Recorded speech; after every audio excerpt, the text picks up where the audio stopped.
Hey Google, read this page. Got it. From Gadgets 360. If you're an Android user, then don't miss this video because in this video I'm going to show you some tips or settings that makes your Android experience better. So now let's get started.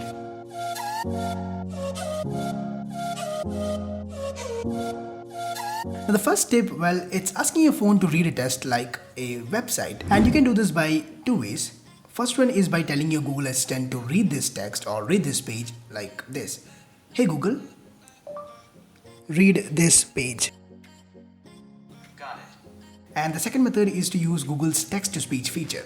Now in case if you're using Google Assistant, then you need to turn on a setting called Use Screen Context, which you can see under Google Assistant General Settings. Now in case if you're using second method, then for enabling this feature, go to Accessibility setting, turn on this text-to-speech option.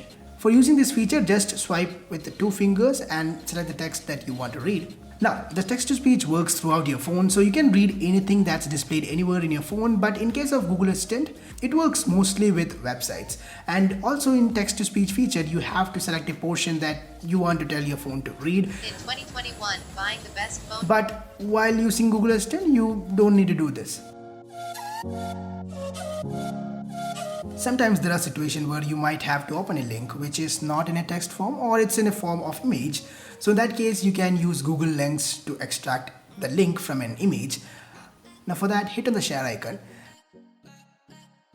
Select this search image option. Now Google will scan the image and extract the text. Here you can just press and hold on the link and then you'll be provided with a bunch of options like share, copy this text, search this image in Google, or you can just directly open this link by clicking here on website button. Now this can be any kind of text, like you can extract a phone number from image, etc. Now if you're enjoying this video, then please do like this video and also guys do subscribe. Anyway, let's move to next tip. Playing YouTube video in audio only mode or in picture mode is still a YouTube premium feature, but you can still run YouTube videos as audio only or in PIP mode without actually paying for YouTube premium. And for that you just need an app called VLC Player. You can get this app from the Play Store. Now once you have VLC app, then what you need to do is to just tap here on share icon, then select play with VLC. Now here just tap on this three dots and select play as audio, which as you can see that plays this video in audio only mode. Now for PIP mode, just select this pop-up option and here you go. This YouTube video is playing in picture mode. Now next feature is one of the most amazing features of Android and it's called Nearby Share.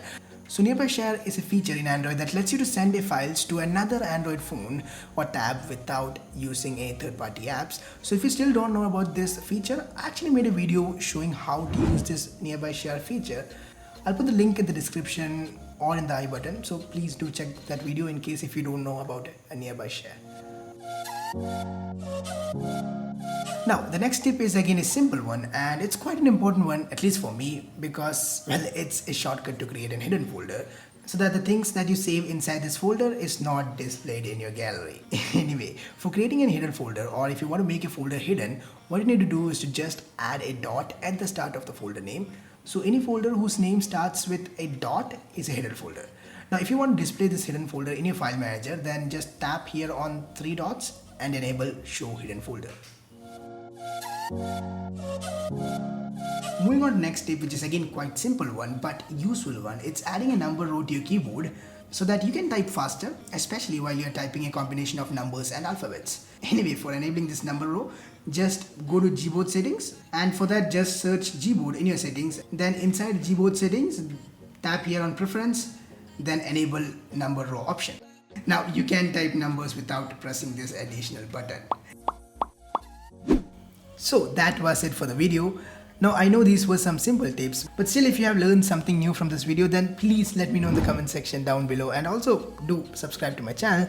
Now if you know every tip that I showed in this video, then you can also comment down below and let me know whether you want a more advanced Android tips and tricks video. Anyway, that's it. It's Vignesh signing off and I'll catch you guys in the next one.